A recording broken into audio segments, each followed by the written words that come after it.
تو غسل کا جہاں تک مسنون طریقہ ہے، غسل کب واجب ہوتا ہے، غسل کب کرنا ہوتا ہے، اس کے لیے 6 کنڈیشنز اسکالرز بتاتے ہیں کہ ان 6 کنڈیشنز میں غسل واجب ہو جاتا ہے۔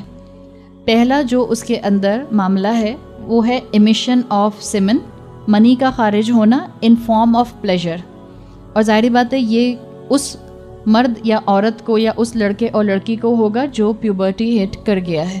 امیشن آف منی، emission of semen in the form of pleasure, چاہے سوتے ہوئے ہو چاہے جاگتے ہوئے ہو۔ اگر ویٹ ڈریم آیا ہے یا سونے کے بعد آپ نے محسوس کیا ہے اور آپ نے کوئی ایسا خواب دیکھا ہے تو آپ پر غسل واجب ہو جائے گا۔ تو ایک غسل کی یہ کنڈیشن ہے۔ دوسری کنڈیشن، اچھا بعض لوگوں کو سیمن کا جو ڈسچارج ہوتا ہے وہ کسی بیماری کی وجہ سے ہوتا ہے، وہ اس غسل کے اندر وہ کیفیت نہیں آتی۔ نمبر 1 اس بیماری کا علاج کیجئے، اور نمبر 2 اس میں آپ کو ہر مرتبہ اپنا غسل اپنا وضو فریش کرنا ہوگا اور اپنے انڈر گارمنٹس چینج کرنے ہوں گے۔ تو اگر بیماری کی وجہ سے ایسا ہو رہا ہے، it's not due to the form of pleasure, تو پھر اس میں آپ پر غسل واجب نہیں آتا۔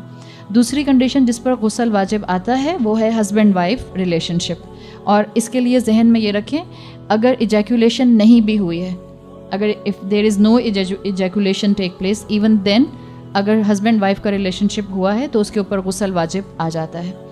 تیسری چیز جس کے اوپر غسل واجب آتا ہے وہ ہیں پیریڈس۔ ہر عورت کو، ہر بچی کو معلوم ہوتا ہے کہ اس کا ریگولر سائیکل کیا ہے۔ آپ کا regular cycle let's say 5 days کا ہے اور آپ اپنا غسل کر لیتی ہیں 5 ڈیز میں، کبھی آپ کو 6 ڈے پر یا 7th ڈے پر براؤنش ڈسچارج آتا ہے، وہ براؤنش ڈسچارج جو ہے وہ آپ کے پیریڈز میں انکلوڈیڈ نہیں ہوگا، تو آپ اپنا انڈر گارمنٹ چینج کیجئے۔ اگر موقع ہے غسل کرنے کا تو موقع کر کے ایک دفعہ بہتر ہے تسلی کر لیجئے، ادروائز اب اپنا ہر دفعہ نماز کا فریش وضو کریں گی۔ کچھ خواتین کو استحاضہ کا پرابلم ہوتا ہے، اس کا علاج موجود ہے، اور اگر علاج نہیں ہو سکتا تو اس کنڈیشن میں بھی اسکالرز کہتے ہیں کہ ان پر ہر مرتبہ غسل نہیں آئے گا، اس میں ہر دفعہ ان کو اپنا انڈر گارمنٹ چینج کرنے کے بعد ان کو فریش وضو ہر نماز سے پہلے کرنا ہوگا۔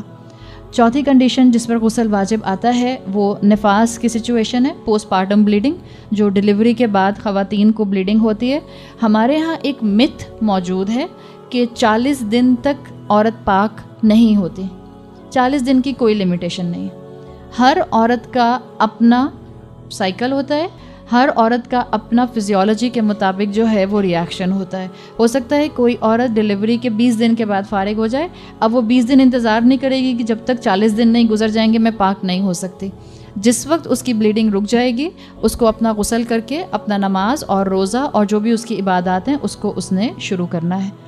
پانچویں چیز جو اس کے اندر آتی ہے وہ آتی ہے، غسل واجب ہوتا ہے مردے کے اوپر، یعنی موت کا موقع ایسا ہوتا ہے جس میں مردے کو غسل دیا جاتا ہے، سوائے شہید کے۔ جو قتال میں جنگ کے میدان میں شہید ہوگا اس کو غسل نہیں دیا جاتا۔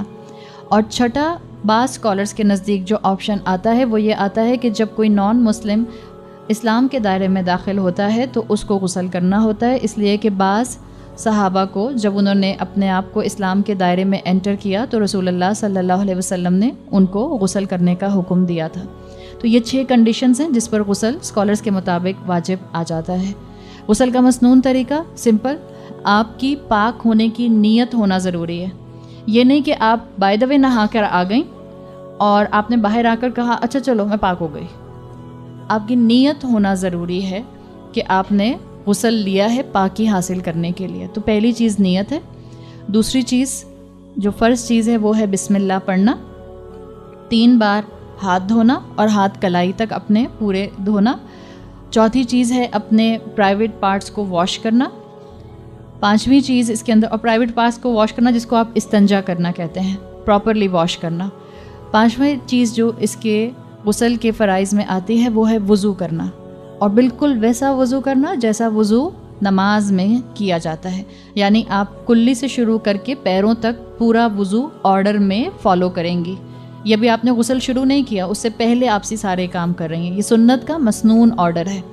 اس کے بعد ہاتھ گیلے کر کے 3 بار کانوں میں اپنے لے کر جانا، یہ ایڈیشنل آپ کو بعض احادیث کے اندر یہ حکم ملتا ہے، ٹھیک۔ اور 7واں سٹیپ ہے سر کے بالوں کی جڑوں کو گیلا کرنا۔ اب کیونکہ اگر آپ مثال کے طور پہ شاور کے نیچے کھڑی ہیں تو آٹومیٹیکلی آپ کے سر کے بال گیلے ہو رہے ہوتے ہیں، پھر بھی آپ اپنے سر کے بالوں کی جڑوں کو ہاتھوں کے ساتھ، انگلیوں کے ساتھ اس کا خلال کر سکتی ہیں. اور یہ پوائنٹ اس لیے بھی کہا جاتا ہے کہ عرب کے اندر خواتین جو ہوتی تھیں وہ اپنے بالوں کو بریڈس کو بنایا کرتی تھیں، چھوٹی چھوٹی بریڈس، جیسے افریقن خواتین نہیں بناتی بریڈس، تو اگر ان کی بریڈس بنی ہوئی ہیں بالوں کی اور بال بہت لمبے ہیں تو اس میں ان کو اجازت ہے کہ وہ پورے بال نہ کھولیں بلکہ ان کی روٹس جو ہیں وہ گیلی ہو جائیں. تو اسی لیے ہاتھوں کی انگلیوں کو گیلا کر کے اور اچھی طرح سے گیلے کو اپنے اسکیلپ کو گیلا کیا جاتا ہے. تو سر کی جڑوں کو گیلا کرنا، دائیں پہلو پر جسم کے پہلے پانی ڈالنا اور پھر بائیں پہلو پر پانی ڈالنا. اس طرح سے آپ کا غسل مکمل ہو جاتا ہے. اور خاص طور پر جو آپ کا بیلی بٹن ہے، جو آپ کے آرم پٹس ہیں اور جو آپ کے انڈر نیز جگہیں جہاں بینڈ ہوتے ہیں، اگر آپ بیٹھ کر نہا رہے ہیں تو بینڈ جگہ ہوتی ہے، وہاں پہ چانسز ہوتے ہیں کہ پانی ٹچ نہیں کرے گا، تو ان جگہوں کے اوپر خاص طور پر پانی کو پہنچانے کی کوشش کرنا تاکہ آپ کو پورے جسم کو پاکی حاصل ہو جائے. یہ غسل کا مسنون طریقہ ہے. اس کو سیکھیں، اپنی اولادوں کو سکھائیں اور اس کو آگے پھیلائیں، اس لیے کہ طہارت کا علم حاصل کرنا ہر مسلمان کے اوپر فرض عین ہے. اللہ تعالی ہم لوگوں کو پاکی نصیب فرمائے تاکہ ہماری عبادات میں ویلیڈیٹی آ جائے. گمراہیوں کی راہ